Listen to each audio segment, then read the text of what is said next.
We let ChatGPT roast our cars. This car looks like it apologizes when you turn the key. Wasabi isn't fast, she's politely persistent.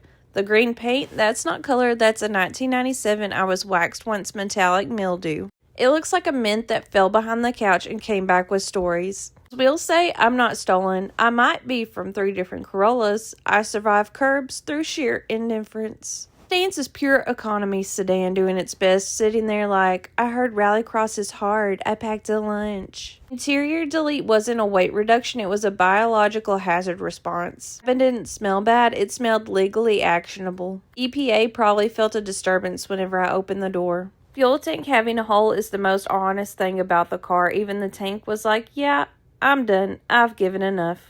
5-speed Corolla drivetrain has their survival instincts of a cockroach with a Haynes manual.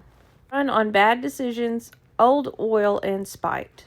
Wasabi is the kind of car that gets passed on the straights, embarrasses people in the corners, finishes every event, and drives home with a new rattle I'll never locate. People will laugh at you in the grid, but they will stop laughing when this thing keeps moving. So yeah, she's ugly, underpowered, smells like regret, has the charisma of a damp towel, but she's unreasonably effective, and that's the worst kind of roast. First of all, this Gladiator looks like it has a LinkedIn profile. The color is government contract gray, not primer tactical neutrality. Green grille lights, that's not accent lighting, that's Jeep cosplaying as the Hulk. So I overland emotionally. I've never been stuck, but I do own recovery gear. Has never pulled another vehicle, but absolutely pulled a fallen tree out of the driveway just to justify its existence. Tow package is hilarious because, let's be honest, it could tow a house. It mostly just tows Wasabi's trailer and its own ego. Frack, empty. Because it's not for cargo, it's for intentions. Pure, I watched 3 overlanding YouTubers and took notes. The tires look ready for war, but will spend 90% of their life on pavement, at 42 psi, humming loudly to remind you they cost money. Artemis is perfect because it looks deadly, rarely actually hunts, absolutely judges everyone from afar. This isn't clapped, she's overqualified. Exists so Wasabi can make bad decisions safely. Bougie, overbuilt, mildly smug, and flexes harder than necessary, but every fleet needs an adult in the room. Houdini, named that because every time you look for horsepower, it disappears. And he has every mod except for one that actually matters. Flowmaster's so loud that the car announces itself 3 counties early. Still gets walked by stock Camrys with confidence. This thing sounds like it makes 600 horsepower. In reality, it makes respectable for 2003. K Shorty's long tube intake, a 4-inch truck air filter, built a Home Depot HVAC system and said, yeah, this'll breathe. Air filter looks like it belongs on a diesel F-250, not a New Edge Mustang that still has factory interior plastics holding on for dear life. He isn't fast, he's theatrical, all noise, all drama, zero magic trick at the finish line. Kind of car that revs at stoplights, almost beat a lot of cars, and definitely tells better stories than the time slips ever have. Is doing that thing where it's half murdered out, half witness protection, like the car tried to go stealth but gave up halfway through the disguise. 500 wheels, that's the automotive equivalent of wearing Jordans to run a 12-minute mile. This car, autocross, drag racing, street racing, Houdini didn't just make power, he made core memories. He isn't a performance build, he's a personality build. He's not impressive on paper, but he is loud, dumb, nostalgic, and emotionally overqualified. No matter how many cars you own, this one still has you in a chokehold. Green bean. Green bean is what happens when a truck has never been abused, also never been impressed. This truck has never done a burnout, but it has idled patiently in a driveway for 18 years thinking about mulch. Green bean doesn't race. He arrives early.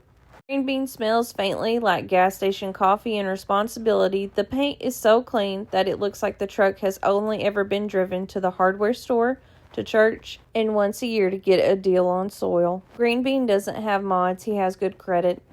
Not a project, it's a family heirloom. This is Banshee. Banshee is what happens when someone looks at a perfectly good Japanese sports car and says, yeah, but what if I made it everyone else's problem? Now Banshee isn't a car, she's a very expensive, very aerodynamic paperweight.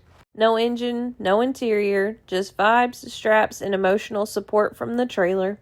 This isn't a build, it's a midlife crisis with a wiring harness. LS swapping a Z32 is bold, not because it's smart, because it requires confidence of someone who thinks fabrication is a personality trait. Banshee is powered entirely by YouTube tutorials, forum posts from 2009, and one friend who says, "It's not that hard, bro." The original engineers spent years making this car balanced, smooth, and sophisticated. I looked at it and said, cool, let's turn that into a V8 Goblin with trust issues. The pressure washer shot is perfect though, because it looks like you're trying to wash away the shame of how deep you're in. Banshee doesn't sit in the garage, she haunts it.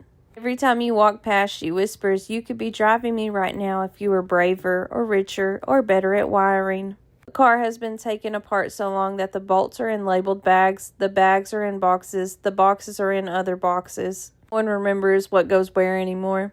She's not a project, she's a future problem with 400 plus horsepower and zero restraint. The worst part? When it finally starts, this'll all feel worth it. This is Lucifer. Lucifer looks like he was built by a guy who almost understood aerodynamics and then got distracted by Monster energy.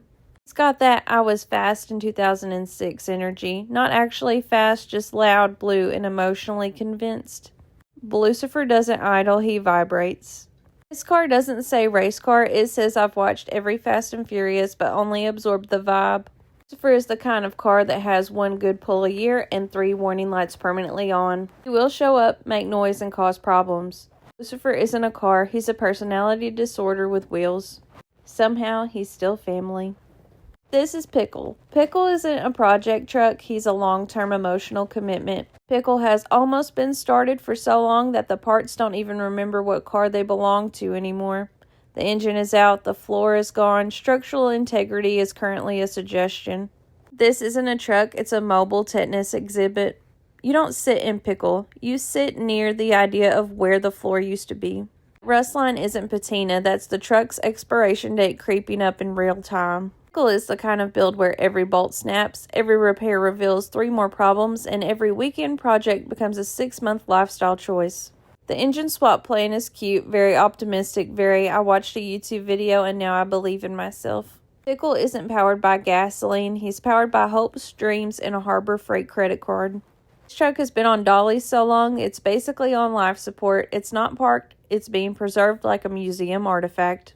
Pickle doesn't move, Pickle waits. Waits for time, money, motivation, and the exact emotional alignment of the stars. This is a forever truck, not because it'll last forever, but because it will never actually be finished. Deeply loved, endlessly planned, and permanently next on the list. If it does actually ever run, it'll feel illegal. Bye! Bye.